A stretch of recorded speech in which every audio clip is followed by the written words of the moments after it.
Ladies and gentlemen, come gather round, come gather round, come gather around. Today, we're adding a halo bulb around the milling machine cutter to have a better look at what we're doing.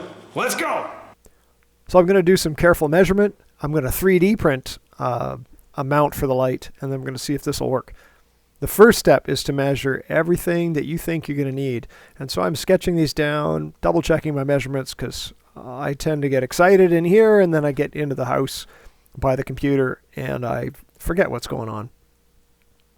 I bought these halo rings probably off of eBay. It may have been Amazon. A number of years ago, bought 2 sets and gave 1 pair away to a friend, and I intended on using these.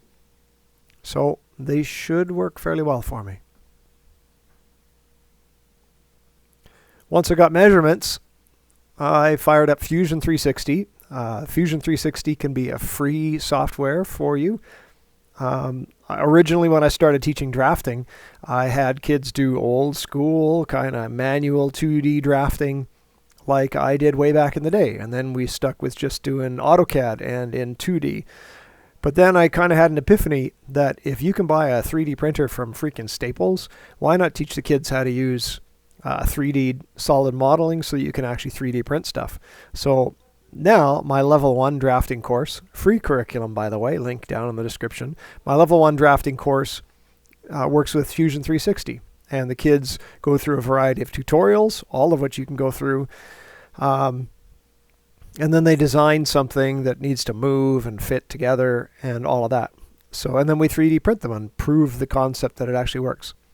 So in this case, I'm just ripping through how to do a simple revolve to get the shape that I think I want.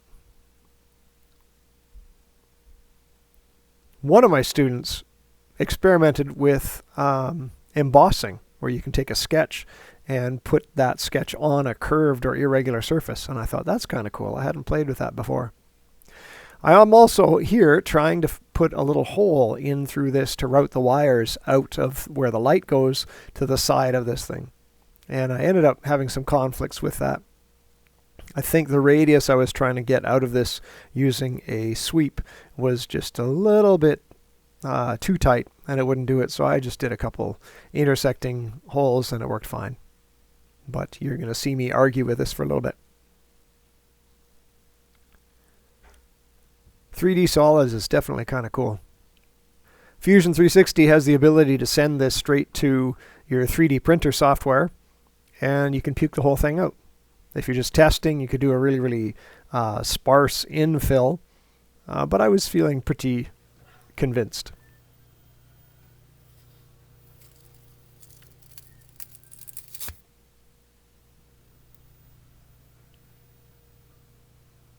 And once you have your object out of there, you can do a little bit of shaping, see how it fits. In my case, apparently I don't know how to measure, but my lathe is right there. And since I did this with relatively thick initial walls with this, I could machine it down without breaking into the inside. If you print 100% fill, you can like drill and tap the whole thing. In this case, I just played with the lathe until it fit right.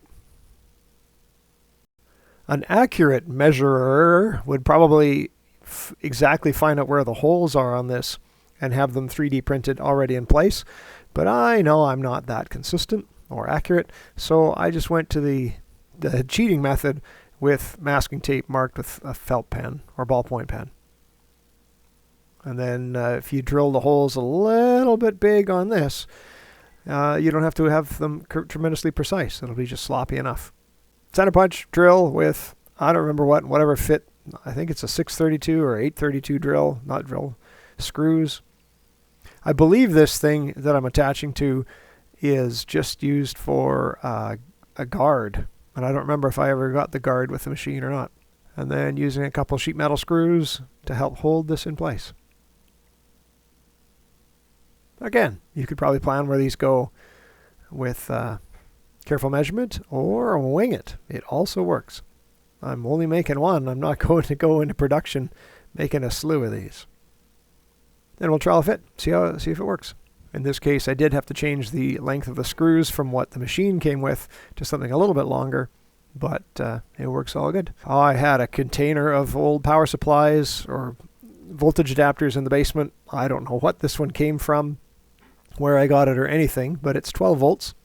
And since this Halo is designed for a car, it's also can handle 12 volts, so it should work. There is some protection circuitry in there, so if you hook it backwards, it doesn't explode. I tried it backwards just to see. And a little Bernzomatic for some heat shrink tubing, and then we're good, man. And then you can see the light comparison between the original halogen and the Halo. Halogen, Halo. Which one do you prefer? What I like about the Halo and the perimeter bulbs all the way around here is I have full perimeter of light all the way around the cutter. So there shouldn't really be any shadows blocking my scribed lines or anything that I need to guide myself with. The halogen back here, other than making me worry that it's going to get so hot it'll catch fire, this thing is going to make it act like a sundial, and so I always know what time it is based on where I'm cutting with respect to the light.